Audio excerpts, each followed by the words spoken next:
think the last alpha male I'm going to ask you about is President Donald J. Trump. And I'm just curious what you think about what we've witnessed over the last couple of years with him, and then what this means for the next 10 years. I think you and I were chatting a couple weeks ago when we first met about how you believe this is kind of like the beginning of a new era, and maybe the close to a previous era of maybe the last 10 years or 15 years. And so, yeah, what do you see here, and what do you think is going to happen, and is it going to be a 10-year or a 20-year? How do you get your head around that? Yeah, so I think the past decade has been defined by a lot of what we've talked about during this interview. I think if we're looking at the West, I think the past decade has been heavily defined by just the overshoot of progressivism, socially, culturally, and politically. And I think that we're having a pendulum swing back towards the center. I think we have to be cautious again that it doesn't overshoot. We've been dealing with the far left. I don't want us to deal with the actual far right, not the internet version. So I think there's a lot of great potential. So I think if I were to say like 2014, 2015 to about 2023, 2024, to me that feels like a particular decade that was defined in a certain way, and now that chapter closes.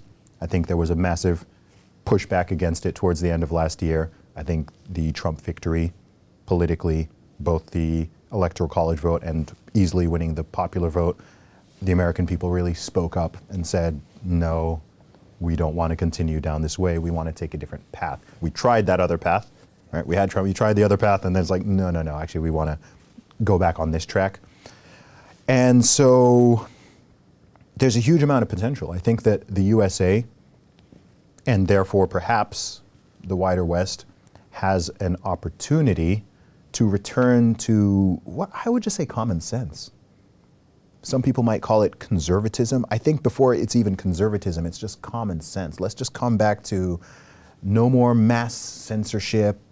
Let's bring back freedom of speech. Let's allow people, let's get back to those classical liberal values. You have people now who call themselves liberals, who are the least liberal people you're ever going to meet. Let's get back to those traditional classical liberal values. Let's rein in some of the excesses on everything, the social and cultural excesses and the goofy stuff, whether it's going on in schools or in universities or with the budget. Let's rein that in. Let's look at that $37 trillion debt that the USA has, and try to shrink that down and bring that in the other direction. The USA is a fascinating country in many ways. It's one of my favorite nations, and the way that it is set up and supposed to be politically is pretty phenomenal, and it's absolutely unique. And I think that my personal view is that politics and the government are working well when you don't need to think about it that much. So I think that we're here in the UAE, and I think that Dubai and the UAE as a whole it's clear that the governments are functioning well. Like you don't need to think about it much, right? There's not some big cultural war and constant political. It just runs in the background. I think that's what government is meant to do. It's meant to just run in the background, do a few things and do them very well, and allow individuals and families and entrepreneurs. What the London Real Investment Club actually does for you, it gives you the keys to open that door to the inside deals. In the last 3 weeks, I've participated in 3 incredible deals: a layer 2 Bitcoin protocol, an incredible AI protocol. The deal flow is beyond what I expected. I don't think I've ever seen a model like this that just gives average folks the opportunity to be behind the deals, and that's exactly what we've done. Not only that, you get to hang out with Brian Rose every week. And for me, that was huge, because I look at Brian as somebody who's not only an expert in the space, and I think is on the leading edge, but just the leading edge of thought with London Real and the work he's doing there. To anyone who's taking a serious look at this, I know it's a big decision. It was a big decision for me and my family, and it is one of the best decisions I've ever made. So I wish you all the best, and hope you come join us.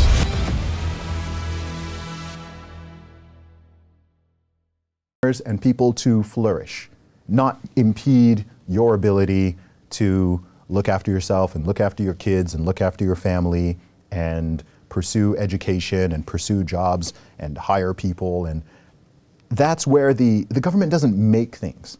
The government doesn't even have money, really, right? It's just, the government doesn't create anything. Creation happens at the individual and organization level. So if you create the right infrastructure, metaphorically and physically, for people to work, then you can kind of just let them get on with it. And that's where prosperity comes from. When the government starts intruding and involving itself in too many things, that's a problem. So I hope that under this new administration and the ones to come, that it becomes more light touch, and they cut the tape and break down the barriers and stop the wasteful spending and so on, where Americans feel like they're being choked, right? They're being overtaxed. They feel like they're being overregulated. There's having to worry about this and worry about that and worry about that. No, like, you shouldn't have to constantly be worrying about all this stuff. The typical American shouldn't have to worry about the situation at the border. That's not your job, right? Like, that is one thing the government is for. If the federal government's going to do something, like immigration control and maintaining and controlling your borders, like, that's one of them. So, like, they should just do that and handle it, and then you can go and you can worry about your own health and your children's health and making money and looking after your family and trying to follow God or whatever else it is that you like, the normal stuff. And I think there's just part of the reason people have been so jacked up on politics recently is, sure, some of it is pushed by the media, but I think a lot of it is just the sense that, like, it's just not working, it's not doing what it's meant to be doing. It's too in our lives, it's too intrusive. So I would actually like to see, like, less politics in this next decade. I would like the politicians and the people in power to do what they need to do and take care of some of this stuff and rein in some of the excess and just create the environment. Not giving people things, not handouts, not all of this stuff, just create the environment where people feel free and safe and that things are under control, and they can then just go and live their lives and not feel like every single election is a matter of life and death. And that who's in the, they need to be worrying about what's going on in their house more than worrying about what's going on in the White House. Yeah. And politics, if we're being real, particularly in the States, it should be a lot more localized. The people who are living in Florida or Alabama should be concerned about their county and their state more than they're worried about what's going on in the echelons of the federal government. And I hope that I hope they can model that well, and other nations from the UK to across Europe, Canada, Australia, all the other ones, and perhaps even some non-Western countries can learn from that. And instead of constantly expanding and increasing the tentacles of the government, just rein it in, have it function, and people get on with their lives and chill out and stop being at each other's throats all the time. I'm smiling because it sounds more Emirati, Both of us are here right now, Yeah. but it sounds like that type of environment where the government lets you do what you're going to do, lets you create the businesses, doesn't tax you, doesn't get in your way. And again, one thing I like about when I leave Britain is, like, there's no buzz of this policy, this person, this is wrong. It's like, it's all just dialed down, and I don't have to worry about all the bad and scandals happening in the government, and the prime minister said what, and the whole nation's going down. It's like you said, it's just, it hums very beautifully here in the background, and everything functions, and it allows you to focus on what you want to focus on. Yeah. My family, my business. I've never thought of it this way, but it's like driving a car or another vehicle. Like, when you're driving a car, you're not, there's so many things going on with that car. Right, yeah. To keep it moving. So many mechanisms, mechanical, electronic, there's so many things happening. The motor. But when you're driving, you're focused on what's ahead of you, the wheel, accelerate, brake, clutch if it's a manual, and you're focused on that, and your head is elsewhere. But if you had, like, a banger and it's making noise and it's sputtering, you're constantly thinking, wait, the brake's working properly? What about the engine, right? And you can't, you're now distracted, and you can't just focus on getting you and your passengers where they need to go. So yeah, that's how I look at it. And I feel the same. We both travel a lot, and perhaps you're like me, that when you come here, it's hard to explain to people. It feels like a cloud, like a dark cloud sort of lifts off of you. The only way to bring it back is if you spend a ton of time on traditional or social media consuming all the politics from other parts of the world. But when you're just here, I find like I'm so much more focused just on like what do I need to do for myself and my loved ones. Whereas when I spend a lot of time in the US, UK to a lesser degree, but to some degree, there's just so much. Even if you're not seeking it out, there's just an elevated level of tension, and there's always some battle. Yeah. Some battle going on, cultural battle, political battle, and this and this and this. And I think for a lot of people, like, they think that's normal. And they think, well, that's just how it is. And it's like, actually, maybe it is from your perspective, but it doesn't have to be.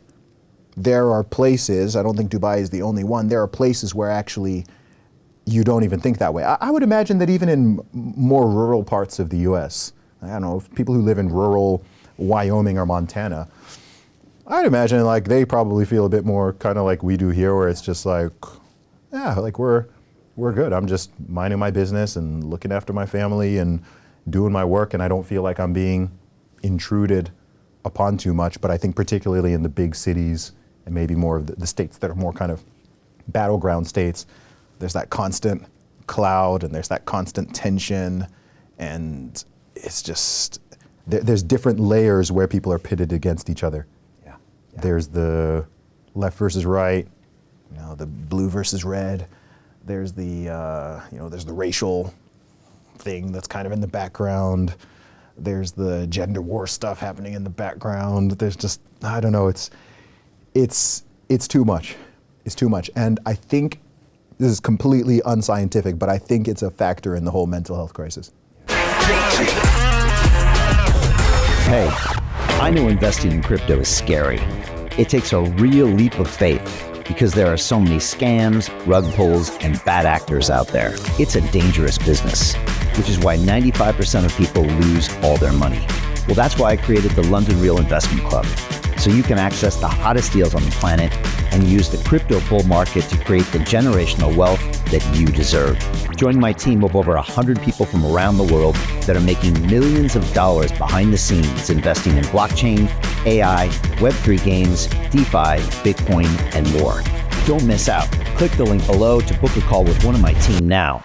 But hurry, this bull market will end soon. I know investing in crypto can be scary. That's why you gotta join the investment club. Pull the trigger. Let's do this.